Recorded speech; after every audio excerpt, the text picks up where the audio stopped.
Steve, show number 4 since the start of the new season, and first time in the northeast, mate, and absolutely beautiful venue, mate. Yeah, do you know what? I have worked it years ago with Frank Maloney for Sky, and I knew it was okay, but I didn't realise how good it was. And you know, it's a big, spacious place and lots of facilities for the punters as well, and certainly enough bars for them to have a drink, which is what people who come to boxing enjoy, isn't it? So no, it was great to work, and there was a good turnout. You know, the support the local kids there, and we'll definitely be going back. Yeah, no, I enjoyed it. I thought it was a lovely setup, really nice, clean, tidy, and we had 7 good fights. Yeah. I mean, we did start with 10 on here. We were Ben Marks be topping the bill, and we had a couple of other kids from round that neck who, for whatever reason, have pulled out. But we added Thomas Fairley on just to make it up to 7. But all the rest were local. So the first fight night was Bo Smith making his debut, yep. And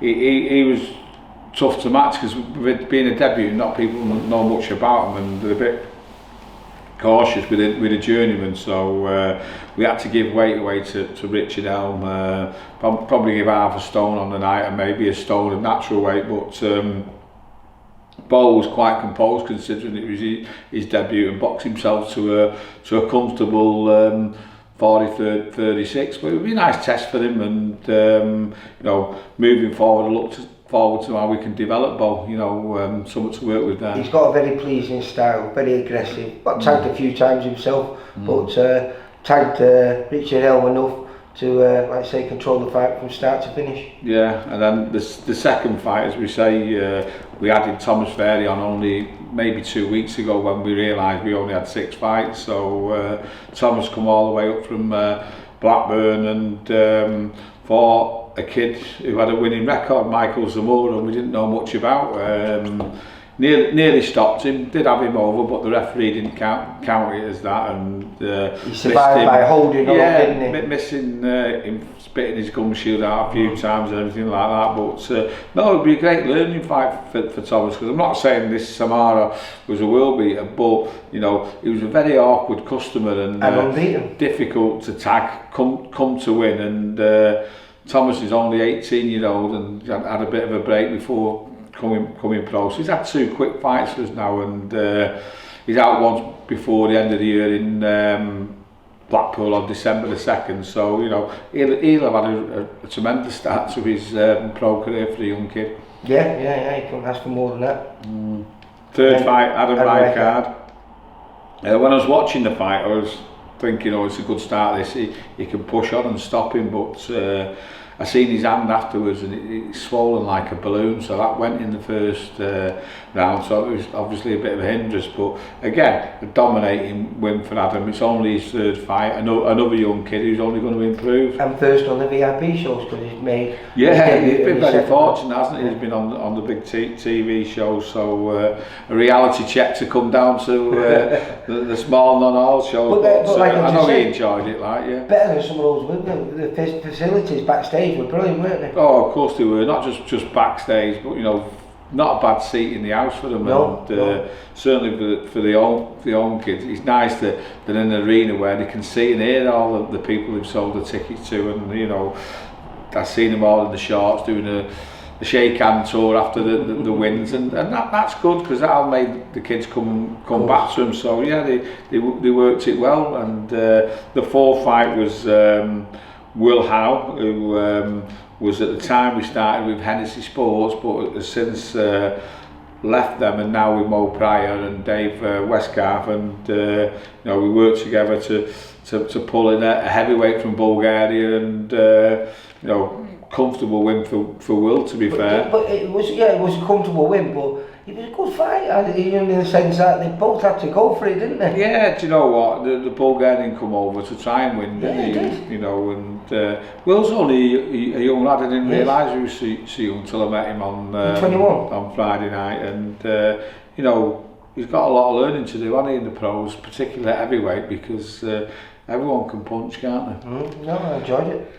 Yeah, then Luke Cope went 6-0 against our mate Rustin. You know, always gives people a test, and then people come away learning from fighting with Rustin. And you know, Luke's been out for a long time as well, so it wasn't the easiest for the fights to look really good at against Rustin, but a perfect fight for him, and he did and okay. And it's 6 rounds as well, wasn't it? Yeah. So I spoke to him before the fight, and he was saying he knew Rustin a little bit because he fought his brother Adam. Oh right, okay. So he come through, no problems whatsoever, and I think he's a little bit different than the others because he's a bit older. I think he had more amateur fights, and he'll be able to be moved a little bit quicker than the younger kids. Then the 7th fight was Tommy Hodgson against Christian Lopez Flores, who we've seen go the distance with Reece Mould over 8 rounds, and Levi Barnes, who's a good amateur, who was a good amateur on one of our shows. I'm going to be. Tommy's been out for a long while, hasn't he? Yeah. So again,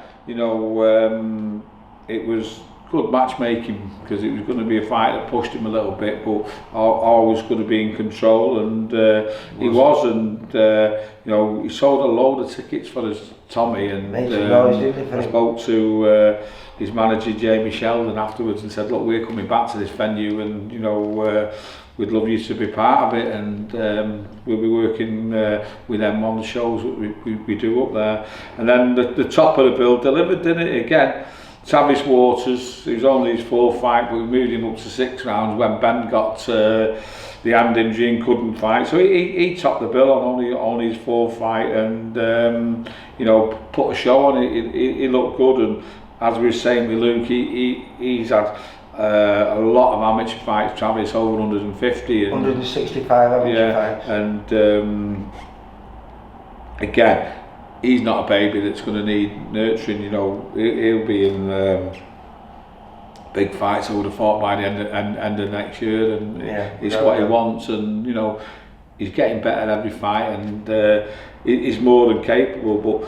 But big shout out to Jay McCarthy, because took it at short notice, didn't we had a foreigner who pulled out 2 days before, and obviously he was a stone over his natural weight because he's not really been training, so he's come with a mammoth task to compete with someone who's had like a proper 8-10 week training camp, and more amateur fights, and I don't think anyone I know in the UK. So I don't think Jay had any. I think he was a white collar kid, wasn't he? No, he wasn't a bad amateur, but it was long time ago when he was a youth and a teenager. Right, yeah, so fair play for him to coming up and having a go, and maybe that was his downfall, that he had a go. And that's the good thing about Jay, he always does have a go, doesn't he? There's no lying down with him. And to be fair, he wanted to carry on when the ref waved it off, but I think it was the right stoppage, because he could have ended up in a bad stoppage. So let's not take it away that Travis looked good, and again, another one that we're looking forward to developing in the North East. You say that, look good again, because he's not even looked bad, has he, yet, Travis? He's a very pleasing style. He's an aggressive fighter, isn't he? And that's what most people want to watch. I like watching him. Yeah, so overall, not a bad night. Nathan Quallis boxed for the English title last night in York Hall against Vidal Riley, and to be honest with you, he didn't do as well as we expected. I know he was a 9-1 outsider, but I give him a big a chance to win that, and I had a few quid on him because of the odds, but under tonight it was the right result. Training camp wasn't as good as we had hoped, but you can't turn these opportunities down, and he went, and unfortunately wasn't his night last night, but Nathan will back, he'll learn a lot from that, and we'll have to tweak a few of the things that didn't go right, but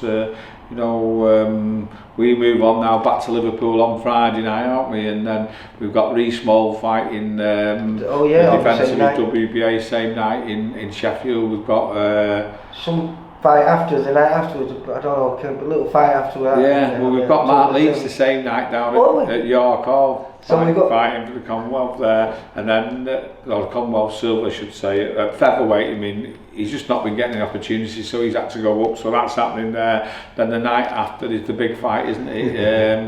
You know, Josh Warrington some fight that, you know, mate. Lee Woods, because I mean, Josh is the underdog on that, and I'm not too sure why. So I'm looking forward to going through a few fights next week, and Josh ending it all with a win and proving a lot of people wrong, and then we march on. You bet our show on the. Yeah, I've got to come up to Liverpool Yeah. to do that and there. I've got the weigh-in on the Friday, and then I'll be up to Liverpool, and we'll be back over Sheffield on the Saturday. But you know, we're going to go live. We had problems on we did, mate. Friday night. Do you want to explain to the punters what happened? We're not exactly sure. I've just run through everything again. I thought it was the way we'd set it up, because it was slightly different than we've done the previous days. Yeah. And it wasn't, so I was right in what I was doing, but for some reason it didn't work. The quality when we went live was shocking. It was really bad.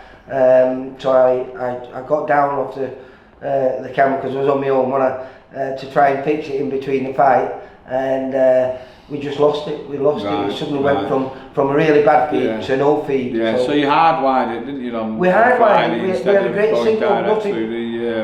Nothing to do with the venue, mate. Just something that just went wrong, and I've just tried it this morning. Yeah. So everyone watching, apologies from Lee Hogan, but we're back live on Friday night. We'll be back then. Cost you now. It's free, so no moaning. All right. See you later. Nice one, Steve. Bye. For all boxing info, news and latest interviews, amateur and pro, across the north, click and subscribe. VIP Boxing Promotions. Also Twitter, Instagram and Facebook.